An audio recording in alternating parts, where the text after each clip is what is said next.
जय श्री कृष्णा। आज मैं आपको बृहस्पति अर्थात गुरु के 2023 वर्ष में गोचर के बारे में बताने जा रहा हूँ। आप बहुत अच्छे से जानते हैं कि इस वक्त बृहस्पति अर्थात गुरु अपनी स्वराशि मीन में विचरण कर रहे हैं, लेकिन 22 अप्रैल 2023 को दिन में वे मीन के ठीक बाद पहली राशि मेष में प्रवेश करेंगे। उनका गोचर प्रारंभ होगा। जब मीन राशि से मेष राशि में गुरु जाते हैं, गोचर करते हैं, तो ऐसी ज्योतिषविदों की मान्यता है, ज्योतिष शास्त्र मानकर चलता है कि गज लक्ष्मी योग बनता है। आज इस एपिसोड में मैं आपको इस योग के किन किन राशियों पर बहुत बहुत अच्छे प्रभाव होने वाले हैं, उनके बारे में जानकारी शेयर करूंगा। आप लेकिन एक बात का पूरा ध्यान रखें कि अच्छे प्रभाव के तुरंत बाद मैं कुछ सावधानियां अवश्य बताऊंगा, क्योंकि उन सावधानियों को ध्यान में रखकर और उन सावधानियों को अपनाकर ही आप गुरु के इस गोचर और गज लक्ष्मी योग का लाभ प्राप्त कर सकते हैं। इसलिए आप इस एपिसोड को अंत तक अवश्य सुने, ताकि आपकी जानकारी में आ जाए कि आखिर वो सावधानियां क्या है। नहीं संभव है कि आप बर्बाद भी हो सकते हो। लकीर के फकीर आपको नहीं बनना है।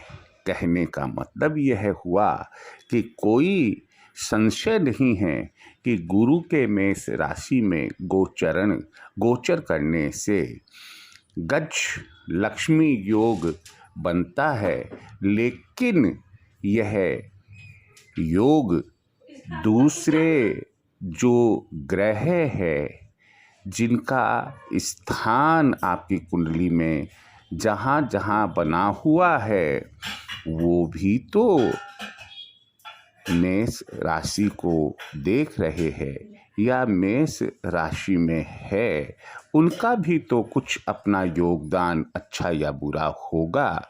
यही बात मैं आपसे लास्ट तक शेयर करूँगा।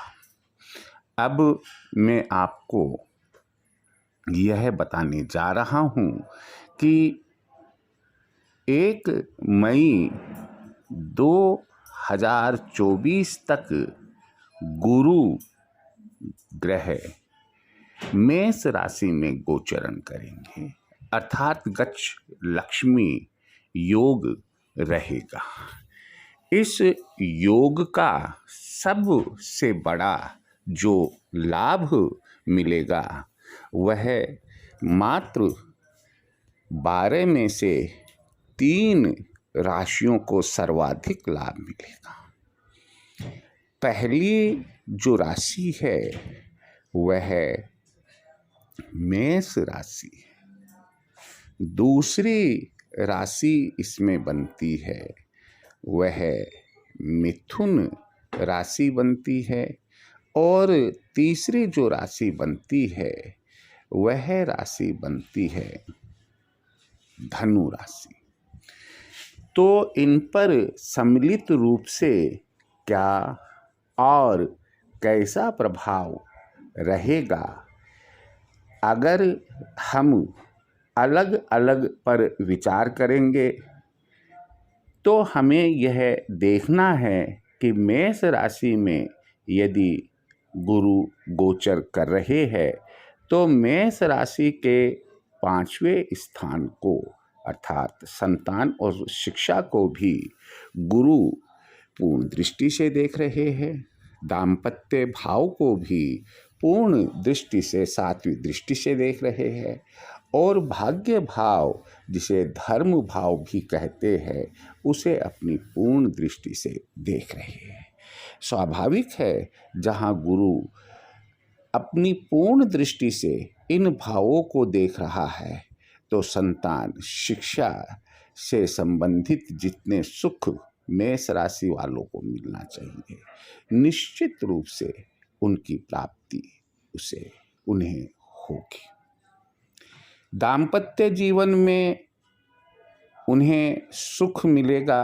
कुछ ज्योतिषविदों का यह मानना है कि जैसे यदि विवाह योग नहीं बने हैं, विवाह होगा। यदि आपस में कोई विवाद पति पत्नी में चल रहा है, वह विवाद सही हो जाएगा। यदि लव अफेयर से चल रहे हैं और आप अपने धर्म कर्तव्य के अनुसार और साफ सुथरा विचार रखकर अपने लव अफेयर्स को विवाह में परिवर्तित करना चाहते हैं, वह काम भी हो जाएगा। आपका भाग्य उदय होगा। यह 9वें भाव पर जब पूर्ण दृष्टि गुरु की पड़ रही है उससे हमें जानकारी मिलती है। मेष राशि वालों के लिए गज लक्ष्मी योग उनकी कुंडली के प्रथम भाव में ही बन रहा है। इसलिए मैं यही कहना चाहूँगा इस राशि वालों से, इस राशि वाले जातकों से कि यदि आपको कोई स्वास्थ्य संबंधी परेशानी थी, मानसिक थी, शारीरिक थी, वो दूर होगी। साथ ही साथ यदि मान लीजिएगा कि आप कोई डिप्रेशन में चले गए थे तो वो डिप्रेशन की बीमारी भी ठीक होने की पूरी संभावना है। लेकिन ध्यान रहे आपको कि जो गुरु चांडाल योग बन रहा है उससे बचाव के उपाय मैंने अपने इस एपिसोड में थोड़ी आगे बताया है। आप उन्हें अवश्य सुने और पूरी सावधानी रखते हुए गुरु चांडाल योग से बचने की कोशिश करें और गज लक्ष्मी योग के पूरे लाभ प्राप्त करें। दूसरी राशि है मिथुन राशि। आपको मैं यहाँ जानकारी दे दूँ कि मिथुन राशि वाले जातकों को अपने भाई बहन अपने पराक्रम से काफ़ी सहयोग मिलने वाला है। संतान और शिक्षा पक्ष काफ़ी अच्छा रहेगा। यदि वे किसी यूनिवर्सिटी एग्जामिनेशन में अपीयर हो रहे हैं, प्रतियोगिता परीक्षा में अपीयर हो रहे हैं, सफलता के चांसेस बहुत अधिक बन जाएंगे। उनका दाम्पत्य जीवन, उनकी जो पार्टनरशिप किसी भी व्यवसाय से होगी उन्हें लाभ मिलेगा। वही बात यहाँ दोहराना चाहूँगा कि यदि विवाह योग बन रहे हो तो ऐसे जातकों को जितना शीघ्र हो विवाह कर लेना चाहिए। यदि प्रेम संबंध चल रहे हैं तो उन्हें भी विवाह में परिवर्तित कर लेना चाहिए। अगला जो लाभ होगा वह इन्हें इनके आय के स्रोतों से होगा। आय के स्रोत इनके जो अभी तक रुके हुए हैं वे आय के स्रोत खुल जाएंगे। इसलिए मिथुन राशि भी इन चारों भावों में अर्थात तीसरे भाव में, पंचम भाव में, सप्तम भाव में और एकादश भाव में महत्वपूर्ण लाभदायक सकारात्मक योग प्रदान करेगी। तो इसका पूरा पूरा लाभ मिथुन राशि वालों को उठाना चाहिए। फिर हम तीसरी और बहुत ही भाग्यशाली राशि पर चलते हैं। वह राशि है धनु राशि। जैसा आप बहुत अच्छी से जानते हैं कि धनु राशि के जो स्वामी हैं वो खुद गुरु भगवान ही है। और गुरु ग्रह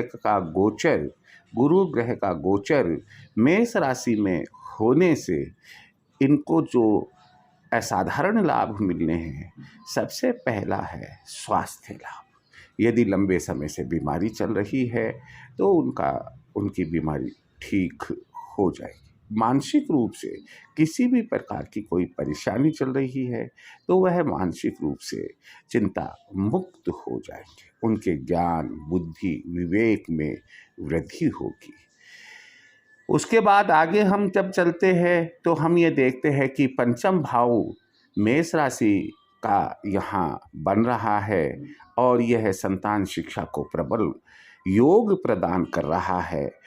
अगर कोई भी स्कूल, यूनिवर्सिटी या प्रतियोगी परीक्षा में धनु राशि का जातक बैठ रहा है, अपीयर हो रहा है, उसका रिजल्ट आने वाला है, तो वह यह उम्मीद लेकर चले कि सकारात्मक अच्छा रिजल्ट उसका आएगा। उसे खूब मेहनत करनी चाहिए ताकि संतान शिक्षा योग का पूरा लाभ उठा सके। जो दंपत्ति संतान से वंचित है वे उम्मीद लगाकर चल सकते हैं कि संतान योग इस अवधि में, जब मेष राशि में बृहस्पति विचरण करेंगे, गोचर करेंगे, तब उनके संतान योग बनेगा। इनका अगला जो भाव उदय होगा वह है भाग्य, धर्म। इनका भाग्य यदि कहीं पर किसी भी कारण से रुका हुआ है, कोई रोक लगी है, कोई टोक लगी है, कोई नज़र लगी है या किसी वजह से इनमें आलस्य था, तो वह आलस्य दूर होगा, इनकी टोक दूरी होगी। यदि व्यवसाय करते हैं, टर्नओवर कम हो रहा था, टर्नओवर में बढ़ोतरी होगी। हर दृष्टि से इनका भाग्य उदय होने की पूरी पूरी संभावना है। अंतिम जो लाभ इन्हें मिलने का है वह लाभ है आय के विभिन्न स्रोतों से होने वाली इनकम। आय के जो सोर्सेस है, अगर सावधानी रखकर ये उपयोग करेंगे तो ऐसी परिस्थिति में समय का सदुपयोग करने से इनके आय के सभी स्रोत जिनसे कि इन्हें आय होने की होती है या होगी, वो सब स्रोत सकारात्मक रहेंगे और इनका भाग्य उदय होगा। मैंने आपको प्रारंभ में ही यह चीज़ बताई कि देखिए, इसमें कोई संदेह नहीं है कि मेष राशि, मिथुन राशि और धनु राशि वालों के लिए गुरु का यह गोचर बहुत ही अच्छा रहेगा। भाग्यशाली होंगे ऐसे व्यक्ति। परंतु सावधानी क्या रखनी है वह भी अब आप ध्यान से सुन लें। आपको जैसा कि मालूम है कि अभी वर्तमान में राहु का गोचर मेष राशि में चल रहा है और यह अभी कुछ महीने और रहेगा। तो ऐसी स्थिति में जब तक ये लगभग 6-7 महीने जो इसमें और रहेगा, तो गुरु राहु चांडाल योग बनाते हैं। तो चाहे आप मेष राशि के जातक हो, चाहे आप मिथुन राशि के जातक हो और चाहे आप धनु राशि के जातक हो, क्योंकि हम जानते हैं कि जैसे गुरु की दृष्टि, पूर्ण दृष्टि पंचम, नवम और सप्तम भाव पर पड़ती है, ठीक वही स्थिति राहु ग्रह की भी है। इनकी दृष्टि भी अपने स्थान से पंचम भाव, सप्तम भाव और नवम भाव को पूर्ण दृष्टि से देखती है। और जब चांडाल योग बन रहा है इसमें, तो और चांडाल योग एक बहुत ही खतरनाक योग होता है, बहुत ही बुरा, बहुत ही खराब योग होता है।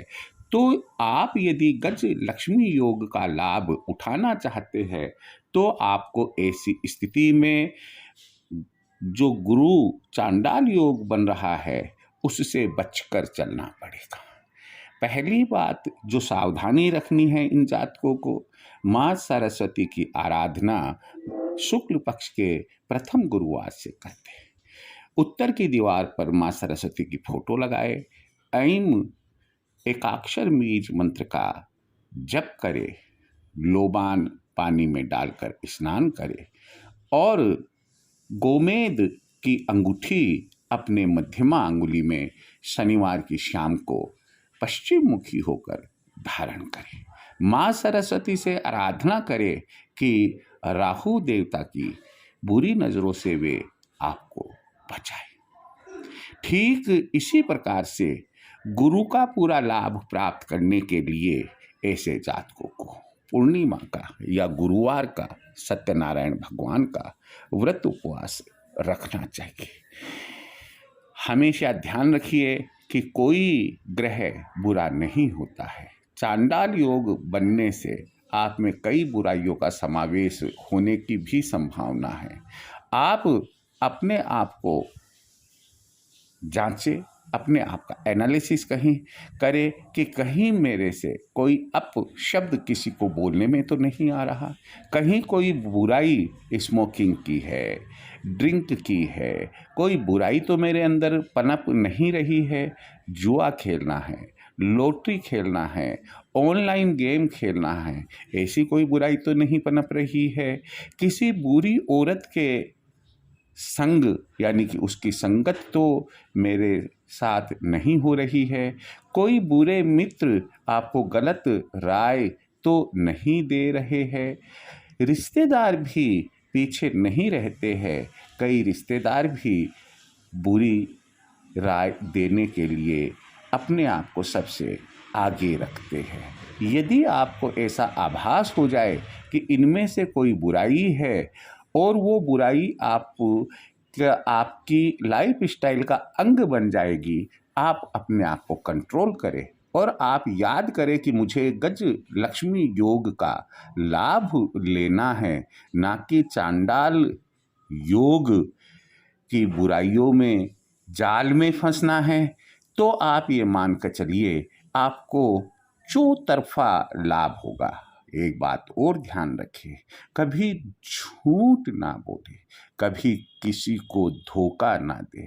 ये बात तो सत्य है कि आपको 6-7 महीनों में, आने वाले 6-7 महीनों में धोखा तो जरूर मिलेगा, चाहे वो परिवार वालों से हो, चाहे अपने लाइफ पार्टनर से हो, चाहे बिजनेस पार्टनर से हो, या समाज के किसी अन्य पक्ष से हो। धोखा तो जरूर मिलेगा, लेकिन जो उपाय मैंने आपको चांडाल योग से बचने के बताए हैं, यदि आप इन उपायों को करेंगे तो ऐसी स्थिति में एक तो चांडाल योग आप पर बुरा प्रभाव नहीं डालेगा। दूसरी बात है, गज लक्ष्मी योग आपको अच्छे प्रभाव देगा और आप हर तरह से लाभ ही लाभ में रहेंगे। निर्भर आप खुद पर करता है। इसमें कोई ज्योतिष या वास्तु कुछ भी नहीं कर सकता है। आप पर खुद पर यह निर्भर करता है कि आप अपने भाग्य को कैसे उदय करते हैं, कैसे इस अवसर का अच्छा सुंदर लाभ उठाते हैं, अपना जीवन सुखी और स्वस्थ बनाते हैं। दाम्पत्य जीवन को, संतान शिक्षा से संबंधित जीवन को, आय के स्रोत से संबंधित जीवन को, भाग्य उदय से संबंधित जीवन को, और तो और सबसे बड़ी बात है अपने स्वास्थ्य से संबंधित जीवन को आप किस तरह से बढ़िया खिलता हुआ स्वस्थ देखना चाहते हैं। यह सब और सब कुछ आप पर ही निर्भर करता है। मुझे उम्मीद है कि गज लक्ष्मी योग जिन राशियों के लिए बहुत फायदेमंद रहेगा, यह बात आपको समझ में आई होगी। किसी भी प्रकार की आपकी कोई जिज्ञासा हो, आप कमेंट बॉक्स में अवश्य लिखें, और यदि मेरे चैनल को सब्सक्राइब नहीं किया है, इसे करें, और यदि बात आपको अच्छी लगे तो आप अपने मित्रों को, रिश्तेदारों को भी शेयर कर सकते हैं। जय श्री कृष्ण।